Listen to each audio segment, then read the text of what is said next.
Ambassador Lee Hanna walked through the massive halls of the Galactic Confederation Council building. The walls were made of strange blue crystal that seemed to glow from within. She had traveled for 3 months to reach this place on Centauri Prime, carrying the hopes of all humanity with her. Today was the day Earth would finally ask to join the Galactic Confederation. After 50 years of contact with alien species, humans had proven themselves worthy.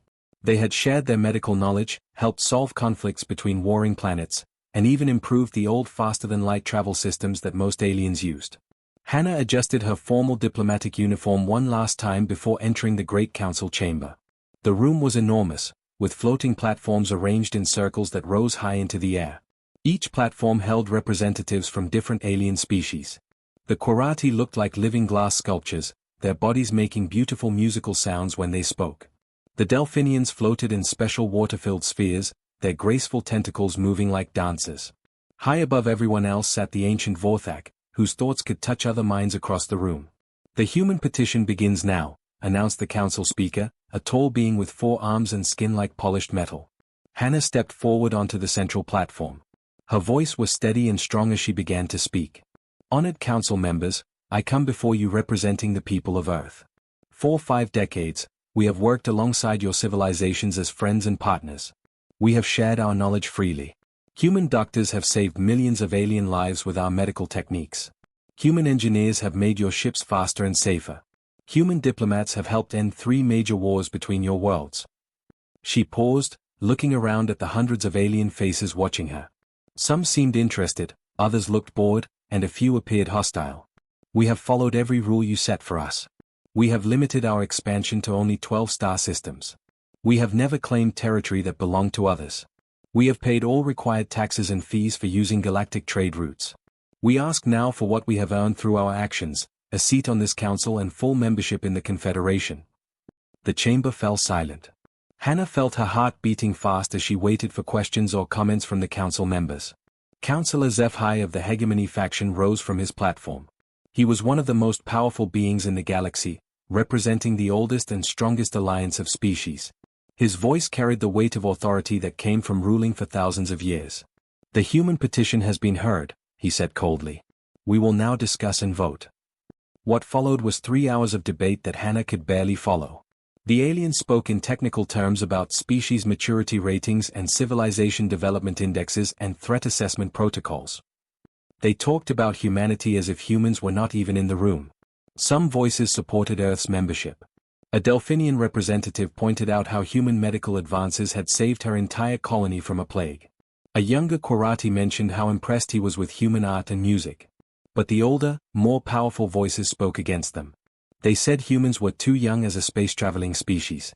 They pointed to Earth's history of wars and violence. They worried that humans reproduced too quickly and would soon outnumber other species. Finally, the debate ended and the vote began.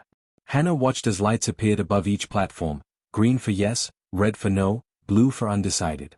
She counted desperately as each light appeared. Red. Red. Red. A few greens scattered among hundreds of reds. More red lights than she had ever imagined possible. "The vote is complete," announced the council speaker. "The petition for human membership in the Galactic Confederation is denied by a vote of 847 to 23, with 12 abstentions." Hannah felt the words hit her like a physical blow. She had expected some opposition, but this was overwhelming rejection. Councillor Zephi stood again, his voice now carrying a tone of final judgment. "Let the record show that humanity is denied membership for the following reasons. They are too young as a spacefaring civilization, having achieved faster-than-light travel only 127 years ago. They have a documented history of extreme violence, including the use of nuclear weapons on their own homeworld. Their rapid expansion and aggressive nature pose a potential threat to the stability of established galactic order." He paused, his alien eyes focusing directly on Hannah. "Most importantly, they are a primitive species that achieved space travel through violence and nuclear fire. They have no place among civilized worlds." The other council members began to leave their platforms, the session clearly over. Hannah stood alone on the central platform, holding the formal documents of Earth's petition that were now worthless pieces of paper. As the great chamber emptied, a few alien representatives approached her quietly. They were members of smaller, less powerful species who had voted in favor of humanity. "This was decided long before you arrived," whispered a Delphinian diplomat. The hegemony fears your people. You advance too quickly, learn too fast. They see you as a threat to their control. Another alien, one Hannah didn't recognize, pressed a small data chip into her hand. The Confederation is not what it appears to be, he said quietly. Your people deserve to know the truth about how this galaxy really works. As Hannah walked back through the crystal halls toward her ship, she carried more than just the news of rejection. She carried intelligence that would change everything, evidence that the Galactic Confederation was not the peaceful democracy it pretended to be, but a carefully controlled system designed to keep young species like humanity in their place forever. The message from the Council was clear: Earth could trade with alien worlds and follow Confederation laws, but they would never be equals. They were expected to accept their role as a junior species and stay in their small corner of the galaxy. But as Hannah's ship lifted off from Centauri Prime, she was already planning humanity's response to that message. 5 years had passed since the rejection, and Captain Park Day moved silently through the corridors of his ship, the Prometheus. To any alien scanner, it looked like an ordinary human cargo vessel carrying supplies to distant colonies. In reality, it was one of the most advanced stealth ships ever built, invisible to most detection systems. Park stopped at a sealed door and pressed his hand against a scanner. The door slid open to reveal a room filled with screens, maps, and communication equipment that definitely did not belong on a simple cargo ship. His crew was busy monitoring signals from across the galaxy. "Report," Park said to his communications officer, Lieutenant Yobin. "We have confirmation from Hidden Base 7, Yobin replied. "The new shipyard is operational. They completed their first destroyer yesterday, and 3 more will be ready next week." Park nodded and walked to the main display screen. It showed a map of their local area of the galaxy, but it was very different from the official maps that the Confederation used. This map showed dozens of star systems that were supposed to be empty, but were actually home to secret human colonies and military bases. When Earth was denied membership in the Galactic Confederation, most humans thought their government had accepted the decision and agreed to limit human expansion. They were wrong. Officially, humanity controlled only 15 star systems around Earth. Unofficially, they had quietly built hidden colonies in over 50 systems that the Confederation thought were uninhabited. These secret colonies were not marked on any galactic map. Human ships reached them through hidden jump routes that avoided all major space lanes. The colonists lived underground or in asteroid bases that could not be easily detected. Each base was completely self-sufficient, with its own food production, manufacturing, and shipbuilding facilities. Park walked to another screen showing fleet positions. What he saw would have shocked the Confederation Council. The official human fleet had exactly 247 ships, as required by their trade agreements. The real human fleet had over 8,000 ships, built in secret shipyards and hidden in systems the aliens didn't know existed. "Sir, we have an incoming message from Dr. Kim Yuna," called another crew member. The screen changed to show a middle-aged woman in a laboratory coat. Dr. Kim was Earth's leading expert on alien biology and technology, but her real work was much more secret than anyone knew. "Park, I have news you need to hear," Dr. Kim said. "I finished analyzing that Confederation medical equipment we captured last month. What I found changes everything." Park leaned forward. Dr. Kim had been studying alien technology for years, trying to understand how the advanced species maintained their superiority over younger civilizations. "The Confederation claims their leadership species are ancient, some over 1 million years old," Dr. Kim continued. "But the biological evidence tells a different story. Their technology shows clear signs of having been stolen and adapted from other sources. I believe they destroyed entire civilizations and took their knowledge." This was not completely surprising to Park. Human intelligence had suspected for years that something was wrong with the official galactic history. Too many important discoveries were credited to the same few species, and there were gaps in the historical records that didn't make sense. "There's more," Dr. Kim said. "I've been in contact with representatives from other species that were denied Confederation membership. The reptilian Sorok were rejected for being too aggressive. The insect-like hive minds were called incompatible with individual rights. The nomadic wanderer fleets were dismissed as primitive scavengers." Park knew about these species. They were all highly advanced and potentially powerful, but they had been excluded from the Confederation for various reasons that seemed designed to keep them weak and divided. "What are you suggesting?" Park asked. "An alliance," Dr. Kim replied. "All of us have been rejected by the same system. All of us have reasons to want change. Together, we might be strong enough to challenge the Confederation's control." Park considered this carefully. Such an alliance would be extremely dangerous. If the Confederation discovered it, they would certainly use military force to destroy the threat. But it might also be humanity's only chance to break free from the limitations placed on them. A new alarm sounded, and Lieutenant Yo Bin looked up from his station with excitement. Sir, long-range scanners are picking up something unusual. There's an ancient structure in the Kepler 442 system. It's not showing up on Confederation star charts. Park moved to look at the sensor readings. The structure was massive, clearly artificial, but appeared to be very old and possibly abandoned. It matches the design patterns we've seen in other precursor ruins, Yo Bin continued. But this one is much larger and appears to be intact. The precursors were a mystery that had puzzled galactic archaeologists for centuries. They were supposedly the first spacefaring civilization in the galaxy, but had vanished long before any current species achieved space travel. Only scattered ruins and broken technology remained to prove they had ever existed. Park made a decision that would change the course of galactic history. Set course for Kepler 442. Send coded messages to our allied species. Tell them we may have found something that will interest them greatly. As the Prometheus changed course toward the ancient structure, Park didn't know that Confederation long-range sensors had also detected the anomaly. A massive alien fleet was already being assembled to claim whatever secrets the precursor site might contain. Humanity had spent 5 years building hidden strength and forging secret alliances. Now they were about to discover something that would force them to reveal themselves and fight for their future in the galaxy. The underground phase of their resistance was about to end, and the real war was about to begin. The message was clear: if the Confederation wanted to keep humanity down, they were going to have to fight for it. Admiral Choi Woo stood on the bridge of his flagship, watching the swirling colors of hyperspace through the main view screen. Around him, the largest human fleet ever assembled was preparing to drop out of faster-than-light travel. 150 ships, all of them hidden from the galaxy for the past 5 years, were about to reveal themselves to the universe. 30 seconds to arrival at Kepler 442, reported Navigation Officer Han Sol. Her voice was steady, but Wu could see the tension in her shoulders. Everyone knew this moment would change everything. All ships report ready for combat, added Tactical Officer Kang Minute. The Sorok squadron is on our port side, and the Wanderer fleet is maintaining formation on starboard. Wu nodded. The alliance Dr. Kim Yuna had proposed was now a reality. Reptilian Sorok warships with their heavy armor and powerful weapons flew alongside graceful Wanderer vessels that could move faster than anything else in space. All of them were species rejected by the Confederation, now united against their common enemy. Drop to normal space, Wu ordered. The stars stopped moving, and suddenly they could see their destination. The ancient precursor structure hung in space like a massive crystal flower, its surfaces reflecting starlight in patterns that hurt to look at directly. But they were not alone. Admiral, I'm reading over 3,000 Confederation ships, reported Sensor Officer Park Yu.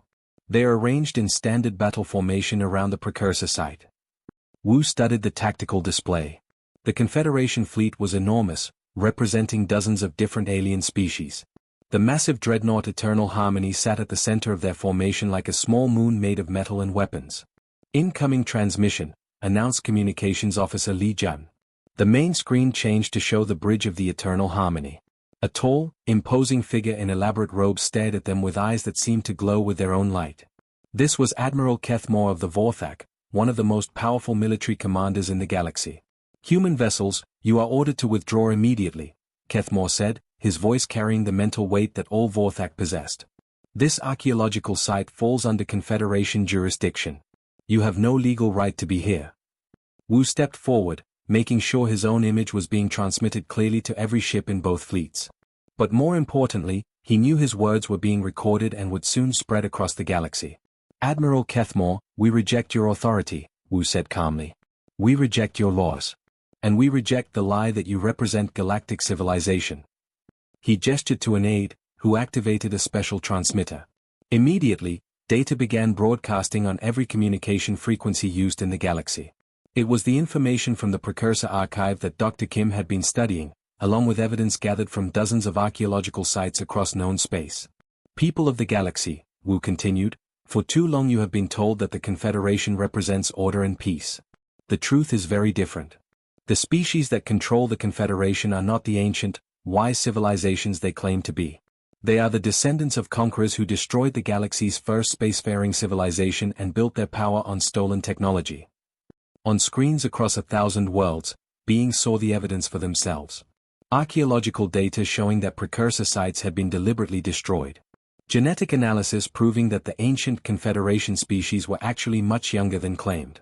Historical records that had been hidden or altered to cover up genocide on a galactic scale. You lie.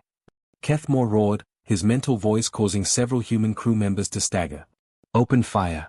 Destroy them all. The Confederation fleet attacked with overwhelming force. Thousands of energy beams and missile streams lit up space as the largest military force in galactic history tried to crush the human alliance. But Wu had been preparing for this moment for years. All ships, execute Plan Omega, he ordered. What happened next became legend throughout the galaxy. Human ships, smaller and faster than their alien opponents, scattered like leaves in a wind. Instead of trying to fight the massive Confederation vessels directly, they released clouds of tiny robotic drones that swarmed around enemy ships like angry insects. The drones were too small and numerous for conventional weapons to target effectively. They attached themselves to alien ships and began disrupting their systems. Some cut through armor plating, others jammed communication arrays, and still others released electromagnetic pulses that overloaded sensitive equipment.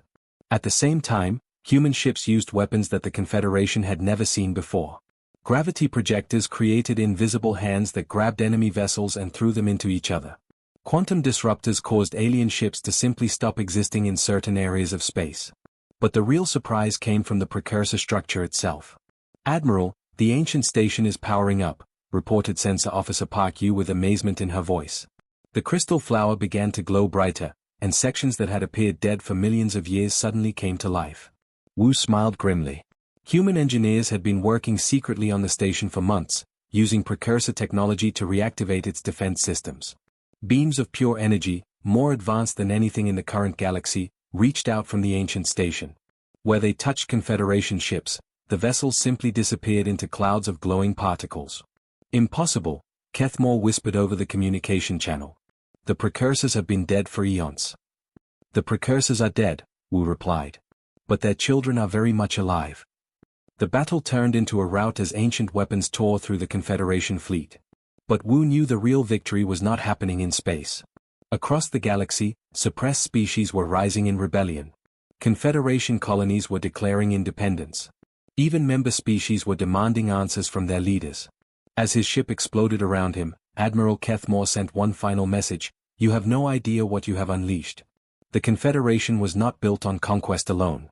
It was built to prepare for what is coming from beyond the galactic rim. The transmission ended, but his warning would prove to be terrifyingly accurate. President Song Jin stood in the ruins of what had once been the Grand Council chamber of the Galactic Confederation. Broken crystal walls lay scattered across the floor, and emergency lighting cast strange shadows on the damaged walls. 6 months had passed since the battle at the precursor site, and the galaxy was burning.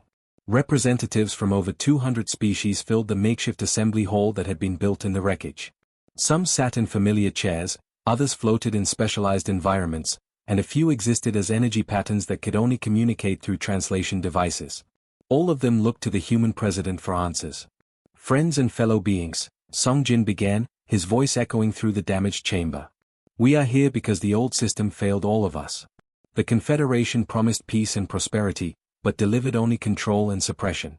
Today, we begin building something better."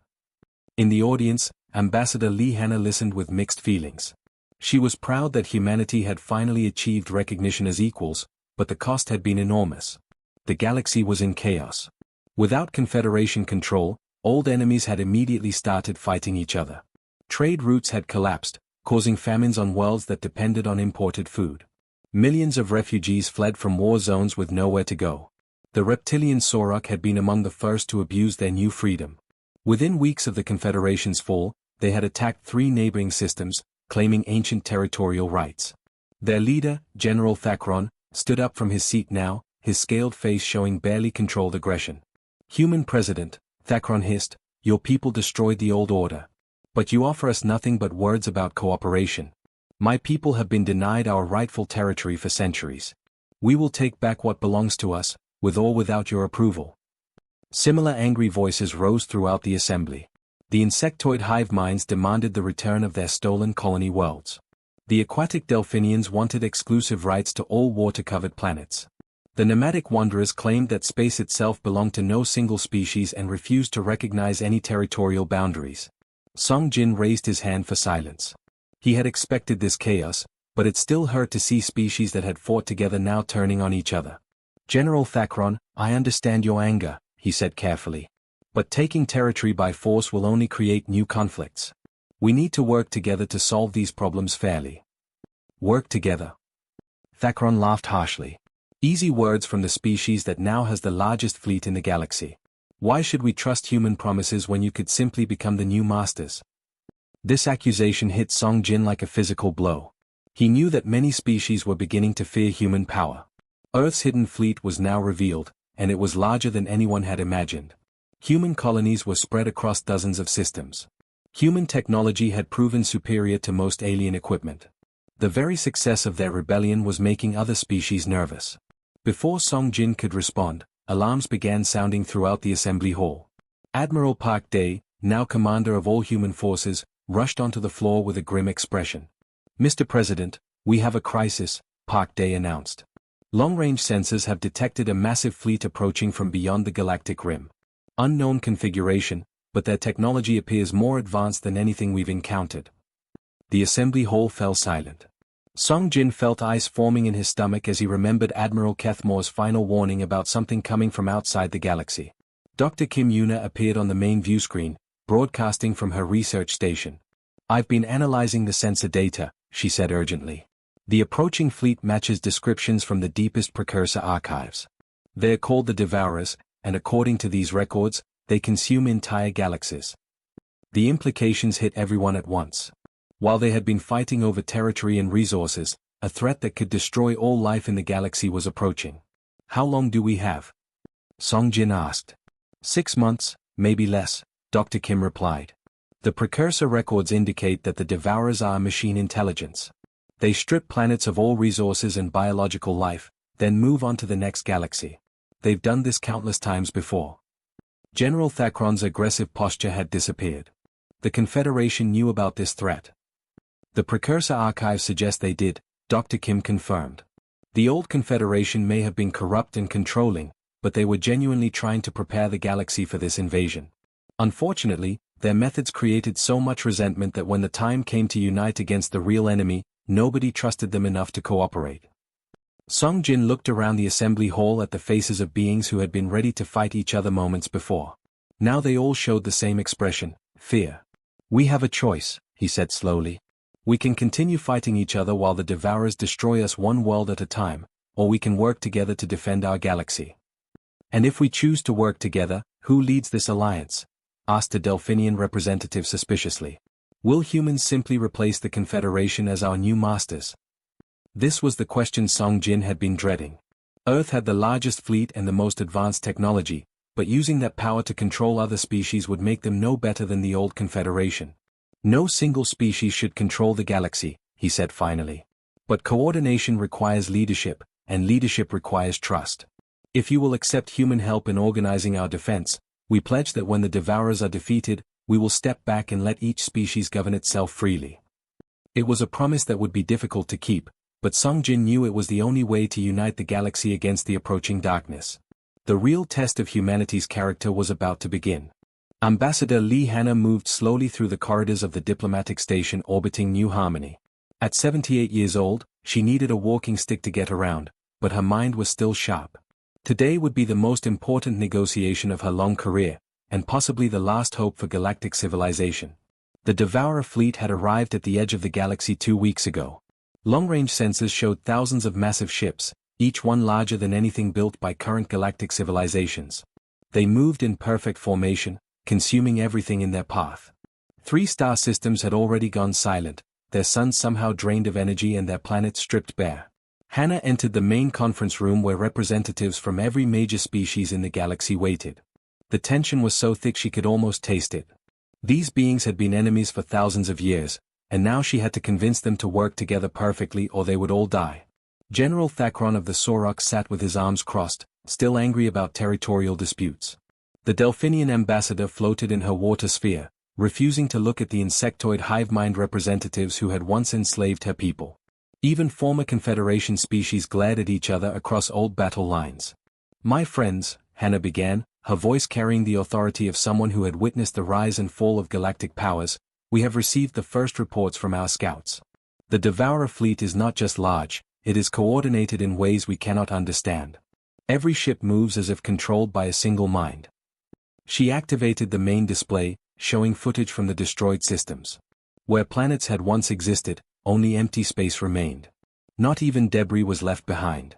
"They consume everything," continued Dr. Kim Yuna, who had become the galaxy's leading expert on the Devourers. "Matter, energy, even space itself seems to be processed by their technology. But I have discovered something important from the Precursor archives." The screen changed to show ancient text translated into various languages. The Precursors faced this same enemy millions of years ago. They tried to fight using traditional military tactics and failed completely. The Devourers are programmed to expect hierarchical command structures and competitive behavior between species. Admiral Park Day leaned forward. "What are you suggesting?" The Precursor's final message indicates that the only way to defeat the Devourers is through true cooperation, Dr. Kim explained. "Not just military alliance, but actual unity of purpose. The Devourers cannot adapt to genuine cooperation because their programming assumes all intelligent life will eventually turn on itself." General Thakron snorted. "Impossible. Species fight. It is the natural order." "Is it?" asked a small, quiet voice from the back of the room. Everyone turned to see the representative of the Yuki, the youngest spacefaring species in the galaxy. They had achieved faster-than-light travel only 5 years ago and were barely considered worthy of notice by the older civilizations. The Yuki representative, a being that looked like a cross between a dolphin and a butterfly, continued speaking. "On our world, we had the same problem you describe. Different groups always fought each other. But when the great storms came, we learned something. Fighting the storm was impossible. But if every group helped every other group at the same time, we could survive what none of us could face alone." The room fell silent. Hannah felt something shift in the atmosphere as ancient enemies began to consider an idea that had never occurred to them. "The young one speaks wisdom," said Elder Zephi, the former Confederation leader who had once denied humanity membership. "But how do we organize such cooperation?" The answer came from the most unexpected source. The hive mind representative, whose species communicated through shared thoughts, offered to serve as a living communication network. The Delphinians, master engineers, proposed mobile shipyards that could be shared by all species. The Sorok, despite their reputation for aggression, volunteered to lead evacuation efforts for threatened worlds. Hannah watched in amazement as the plan took shape. Instead of a single command structure, they would create a web of interconnected fleets where every species contributed their unique strengths. Human ships would serve as coordination points, but not as commanders. Each species would remain free to make their own decisions while sharing information and resources with everyone else. When the Devourer fleet reached the first line of defense at the Rigel system, they found something their programming had never encountered. Instead of competing factions fighting over resources and command authority, they faced a truly unified response. Sorok heavy cruisers protected Delphinian engineering ships while they built defensive platforms. Human destroyers shared their sensor data with Wanderer scouts who could move faster than Devourer weapons could track. Quirati crystal technology created communication networks that allowed instant coordination across the entire battle area. The first major battle was brutal. Entire fleets were destroyed, and billions died defending worlds they had never seen. But something unexpected happened. When Sorok ships were overwhelmed, human and Delphinian vessels immediately moved to rescue the survivors. When the Wanderer home fleet was surrounded, former enemies fought desperately to save them. The Devourer's advantage began to crumble. Their programming assumed that allied species would eventually abandon each other to save themselves, but this never happened. Instead, the organic fleets grew stronger and more coordinated with each battle. The turning point came when the Alliance discovered that the Devourers drew their power from conflict and competition. The more species fought each other, the stronger the Devourer fleet became. But genuine cooperation actually weakened their systems. The final battle lasted 3 days.